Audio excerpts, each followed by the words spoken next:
What's up guys, NepentheZ here and welcome to my Rise to Fame Ultimate Team series. We are currently at episode number 21 and we're going to be playing in Division 1 today. We got the 2-2 draw at the end of the last episode in Division 1, so we've got 1 point, but it's 21 points to win the title, which is a big ask because you only get 10 games, so you need to win 7 of those 10 games pretty much to guarantee yourself the championship. And if you win the championship, guys, some people seem to be a little confused in my last video. You get 8,000 coins, but you also get 1 or 2 premium gold packs. I'm not sure whether it is 1 or 2. You definitely get at least 1. It may well be 2. If anyone can clarify in the comment section exactly what you get, that would be absolutely amazing. But yeah, so here we go again, guys. We come up against Grumpy Chickens, and he's got a pretty decent team. He's got Adebayor up front.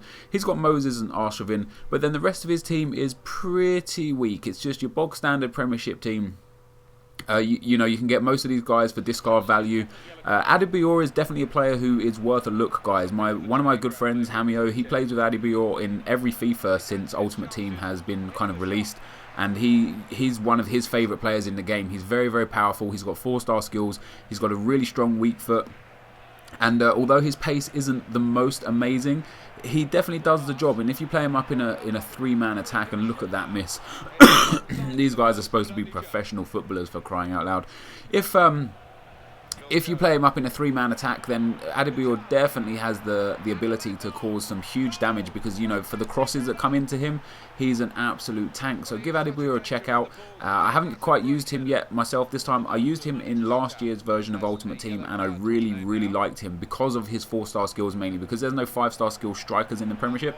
Adebayor and people like Jibril Sissi are two of the best guys that you could possibly have. And yeah, definitely like it. So this is Grumpy Chicken, guys. Grumpy Chicken is indeed what his name says. He's very grumpy. He, as soon as I had a few chances, he just lost the plot, even at 0-0. And here, you know, we got 1-0. Almost scored a real nice goal there, but he started playing the ball to his keeper, just as you're about to see here. He tried to bring it out with his keeper. This game's only 1-0.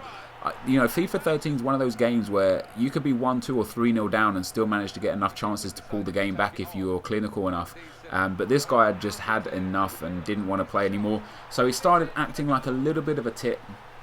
And that for me is brilliant because, you know, I need the points in this division. Every point counts in Division 1 for sure, and I'll take an easy 3 points, no question about it. Samuel Ertu there with a nice fancy finish, and that's his second goal of the game. As you can see there, Grumpy Chicken sends me a nice message. Nice goal, fag, haha. And he sends me another message later on as well that just says lol, because after I scored this 5th goal here from the half-time mark, he actually wasn't playing at this stage. He's not trying to tackle me or anything. An excellent outside of the foot finish from Emenike. But for the rest of the half, guys, I actually just kept the ball right in my corner. So if he did manage to pick up his control and tackle me, he would have just kicked it out of play. As you can see, 77% possession and absolutely destroyed the guy. But I'll take the 3 points, guys. You know, now 4 points in. The most important thing is to stay in this Division 1, is to not get relegated. And I come up against this guy and I'm absolutely cacking my pants here. It's pretty much a German side, except he's got Farfan and whoever that left back is. But he's got a really solid team. Gomez, Neuer. I think, you know, he's got like Blakashkovsky, I think that's how his name's pronounced, Blakashkovsky, down in the right-hand flank, who's very, very fast. And he's generally got a real sweet and really fast team. And I thought this would be a dangerous game. But this was another one of those games where I just found it relatively easy. And now this is Division 1. This has been the easiest few games I've had so far. Really wanted to pick up another 3 points though, so I'm still concentrating. I've already thrown away this series a few 3-goal leads. I threw away a 3-0 lead in a few episodes back and ended up losing that one 4-3, and I really don't like to do that. You know, that's one of the most sloppy things you can do, is giving up if you've got a 2-goal lead, you should always go on to win the game. You should change your tactics if you know the pressure's on. And it felt like that was going to happen in this game, and he scored one there with Royce. And he was back in the game, he honestly was. He had a few chances before and a few chances after.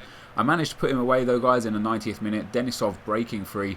He just didn't didn't want to tackle Denisov there, and Denisov puts it through to Emenike, through to Romelu. I took the sweaty goal, definitely wanted to get that 4th goal, definitely wanted to pick up those 3 points, and now we have 7 points in Division 1, which is awesome. We're going strong, we've got very, very much potential to pick up that title and definitely to keep in the division.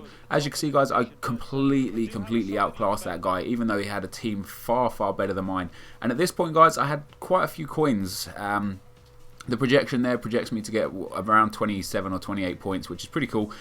But at this point, guys, because I did have so many coins and I didn't need to buy anyone in this, this team is complete now, this Russian League team. The only way I can improve is if I get some informed players, which at the moment there's not an informed player in the Russian League that interests me.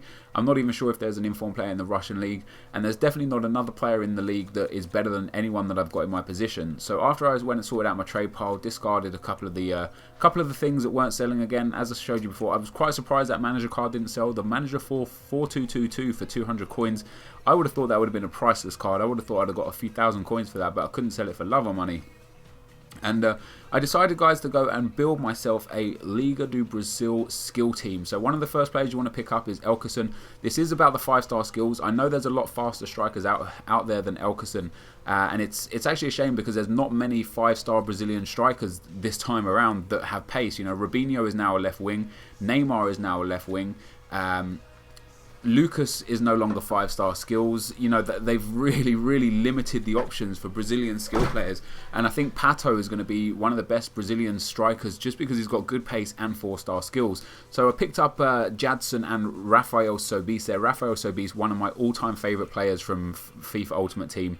Absolutely love the guy. And I picked up here Jorge Enrique. He's only got 4-star skills, guys, but he's got that 90 pace. He was a duplicate in my club, but I bought him there just so I could get the 4-1-2-1-2. And of course, you've got to get Rogerio Ceni. Now, for him, last year he had awesome free kicks. This year, his free kick stats aren't really that great, but I still picked him up. He's still, in my opinion, one of the best goalkeepers in the division.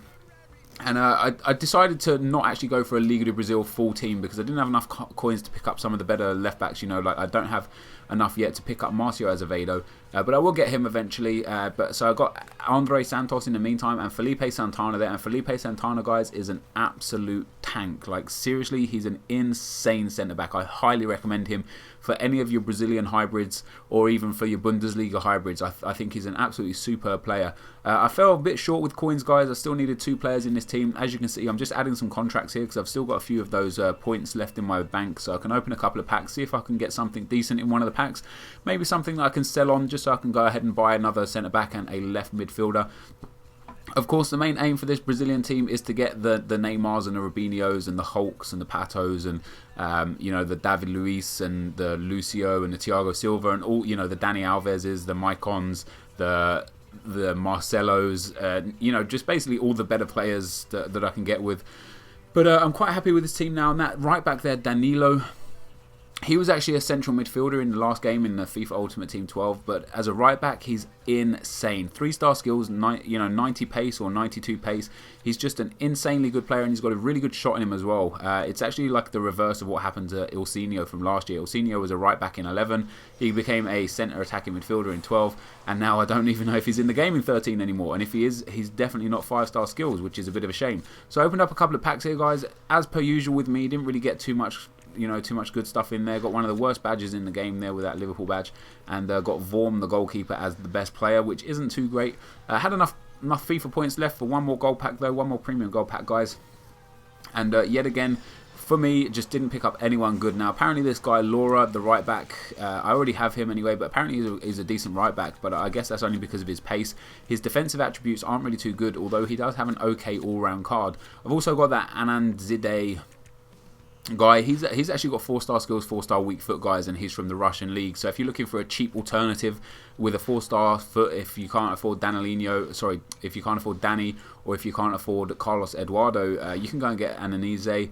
He's actually a pretty beast player. So once again, guys, after trying to sell all these things time and time again, I just couldn't manage to do it. So I just discarded the guy there. It left me with 2,600 coins, and I had 2 places to fill in that team still. So I wanted to fill those 2 places just to get perfect chemistry. The level of player at this moment in time isn't significant. I can improve the players. Hopefully when I stay in the division and get a nice reward, I'll be able to buy a better player.